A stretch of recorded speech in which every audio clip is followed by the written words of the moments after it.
Most of us are overworked, overstressed, and overwhelmed. And throw a business into this mix, throw kids into this mix. And it's a recipe for very serious burnout, not just physically, but also energetically, emotionally, mentally, in order to take that power back, in order to reclaim a true life that we feel happy in. We have to do it very intentionally. I'm Melanie Barr. Welcome back to the She Built It podcast, your go-to place to empower you to live the life and business that you crave. I'm here to talk about everything from having the courage to make life and career leaps to the details of how to lead effectively, create successful teams, implement strategies for growth, and infuse tech innovation. I'm here to celebrate your wins and navigate through your challenges. I live in the city now, but I grew up in a town of 1,000 people. I've navigated major life leaps, a senior level corporate career, worked in professional sports, and now as a successful entrepreneur who loves business, technology, family, and making meaningful connections with you and the She Built It community. I also love a good workout and dose of self-care. Magic happens when we focus on the part of ourselves and our business that brings us joy. So turn up the audio, open your favorite notes app, grab your favorite drink, and here we go. Welcome to the She Built It podcast. Thank you for joining us, Terry. Take us to the moment when you realized your definition of success was costing you your health. Thank you, Melanie, for having me. There were a lot of moments. I was hospitalized twice in my late 30s because I thought I was having a heart attack and because cardiovascular disease runs in my family. My grandfather actually passed away after his fourth heart attack. I immediately rushed to ER. I was having severe chest pains. I walked into the room and it was packed. And I thought, oh my goodness, I am going to die right here because there's so many people ahead of me. And they took one look at me and they immediately put me to the front of the line. They took me back into the exam room. I spent 2 days there. They could not figure out what was going on. They said, follow up with a cardio doctor. Of course, I didn't do that. I didn't change anything. I just kept going. It happened again.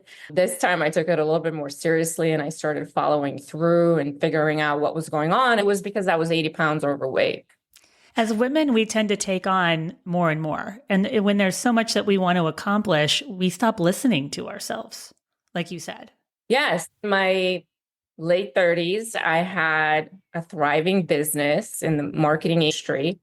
I was working with over 400 different brands at the time, big, small brand names that you've heard of, small startups that were just beginning their journey. I had 2 kids by the time I was 35, family, all the obligations, aging parents, all that stuff. And of course, I was the last one in the priority list. And little by little, with each pregnancy, I gained more weight and I was not able to get it off. And on top of that, unbeknownst to me, I entered perimenopause at 37. So it was a perfect storm.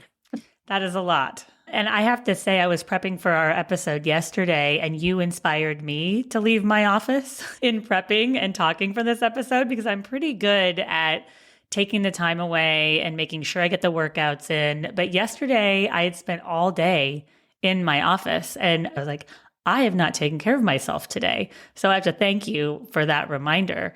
How did your early life shape the way you approach reinvention and resilience today?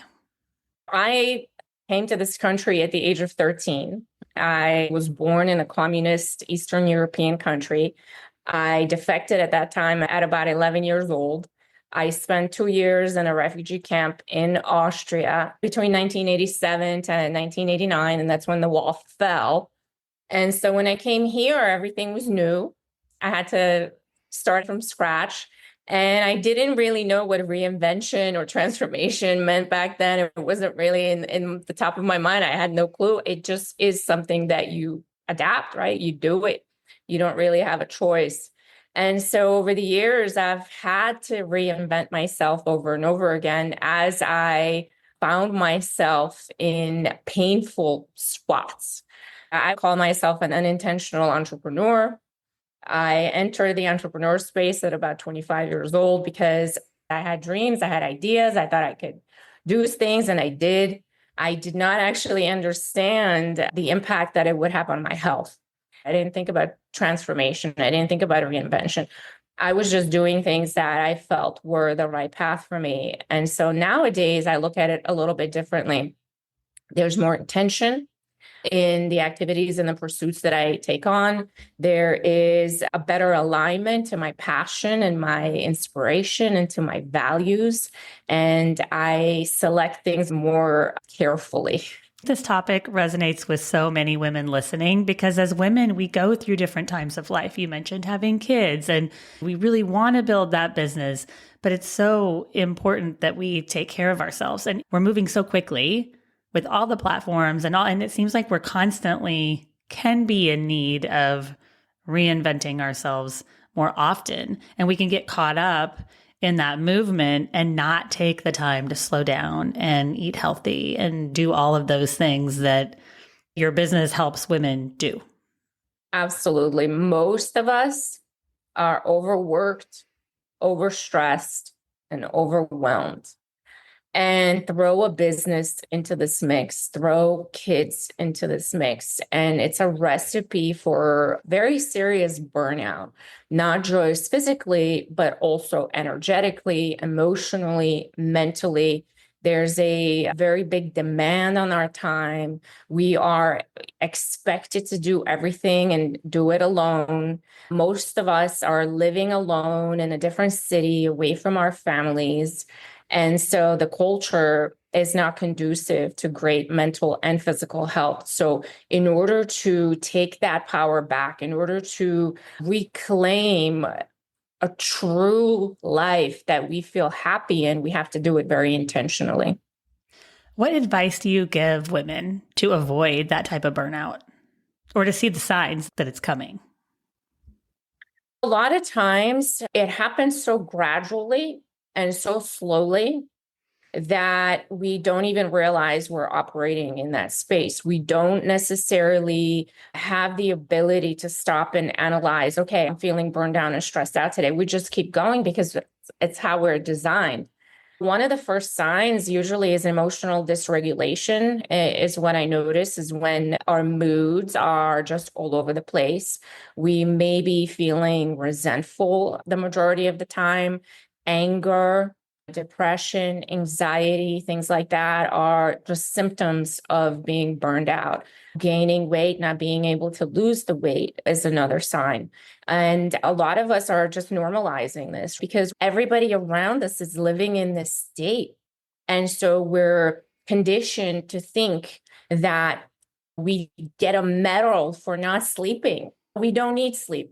4 hours of sleep is good enough for us. And we're patting ourselves on the back for having all these things to do and being so busy all the time. But in reality, it's costing us our health. It's so true. So often we talk about the morning routine. More often lately, I've been thinking about the nighttime routine, what I can do to set myself up for restful sleep, because you're right, the sleep is so important. Absolutely. Nighttime routines are great. So something that we do at the Thor retreats every night is we have dinner. And then we go into a restorative yoga practice. And then we have our cup of tea. And most of the women that I work with, they report back that they've had the best sleep since they can remember. So just a little bit of self-care goes a long way, especially with this lifestyle that we're living. Tell us about your business and about Thor.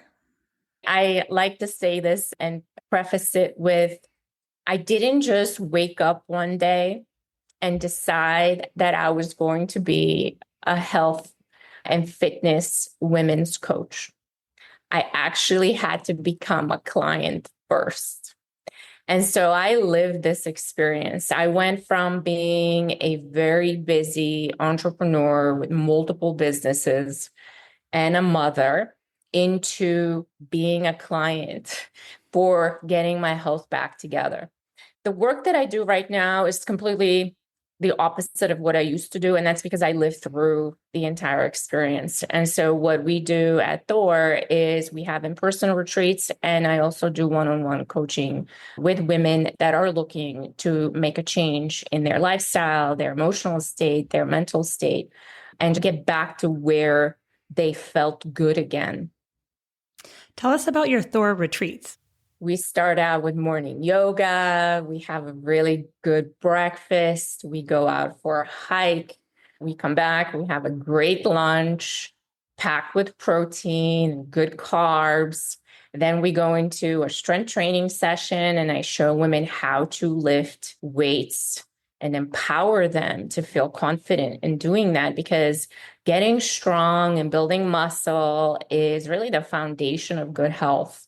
And then after that, we might have a workshop, maybe on lymphatic brushing, get a spa treatment, a massage, a facial, red light therapy, a Pilates session on a reformer.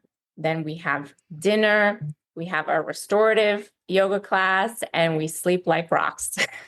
You bring up the lymphatic brushing. Those simple things that don't take a long time can make you feel so good and really add to your day. They're just the things that you think, oh, I don't have time to do that, when we all have time.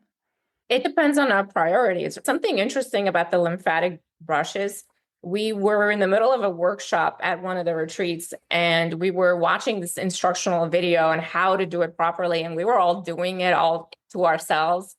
And at one point, one of the ladies turned around, because we were doing only one half of our face. One of the ladies turned around, and I was looking at her and I was like, wow, you could visibly see the difference from the side that where she was working on to the other side. It was incredible.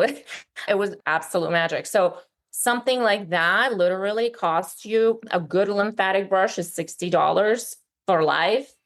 It costs almost nothing. You spend 2 minutes, 5 minutes doing that every morning, and you see such an impactful result. Come on, it's a no-brainer. Yeah, it's so nice to be reminded of those little moments for ourselves. Yes, absolutely. You've said reinvention doesn't mean starting over. What advice do you give clients who feel stuck and are not sure where to begin? Most of the clients that come to me, they feel they're stuck as far as their health and their body image. And so a lot of times my suggestion is really to stop looking at social media, because it's mostly misinformation. The things I see on social media are actually quite the opposite. And they're creating more chaos. They're creating more confusion. The information that's out there is just, it's too much. It's asking us to do even more than what we're already doing. And so the overwhelm gets even more overwhelming.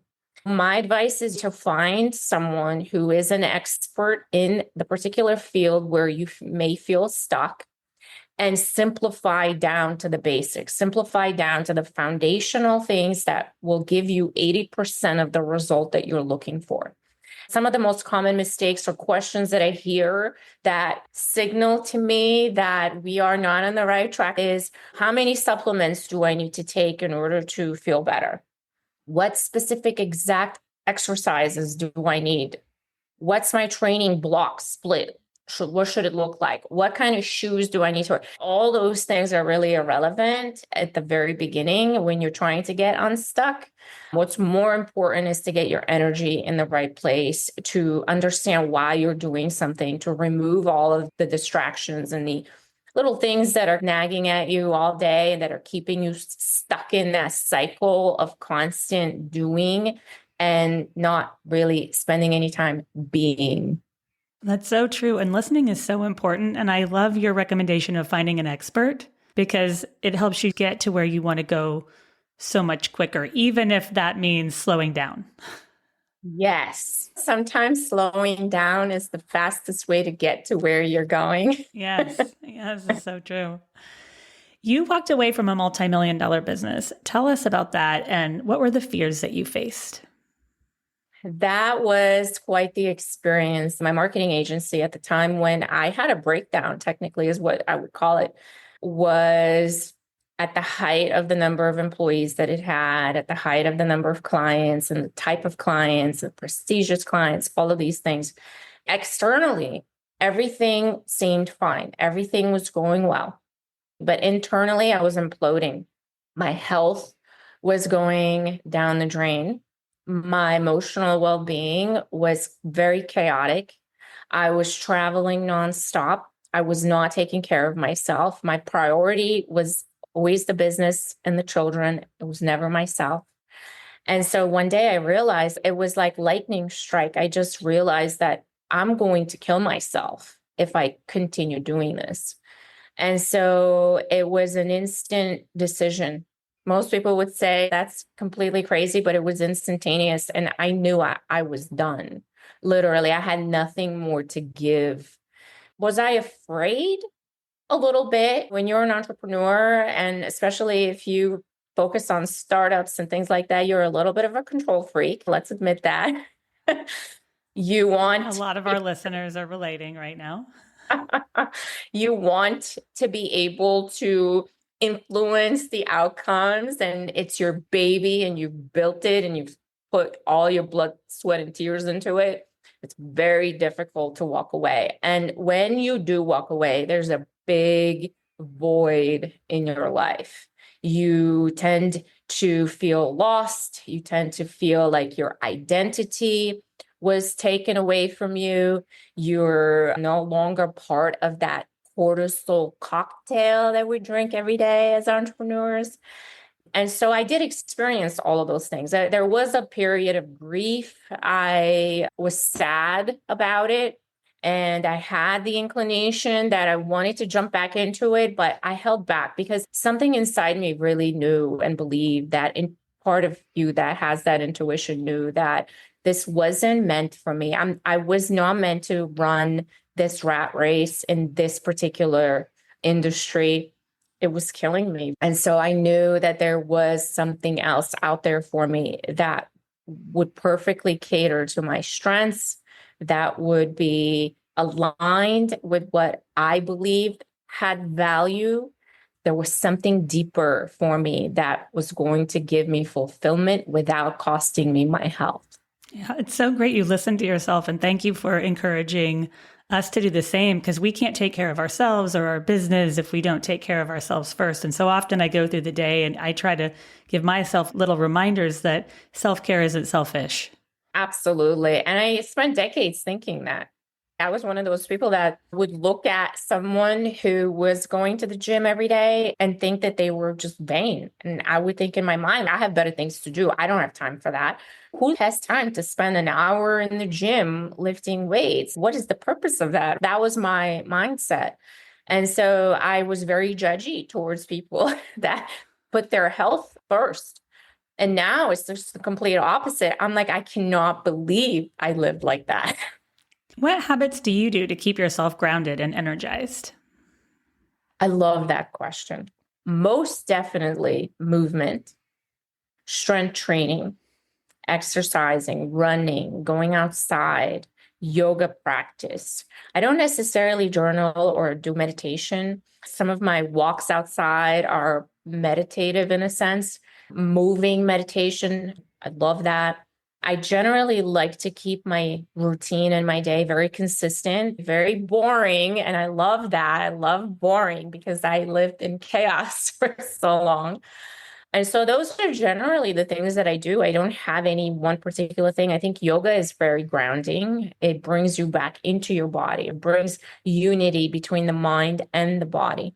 And so I highly encourage everyone, really, whether they're women or men, to practice yoga and feed yourself nutritious food. Right. So let's not skip over that part just because we're exercising and we're doing all those things. What we're putting into our body and how we're feeding ourselves has a huge impact on our energy, on our general health, on how grounded we feel. Because if we're just consuming empty calories, the body is always going to be in a state of lack. It's always going to be looking for the nutrition that it needs in order to perform its routine functions.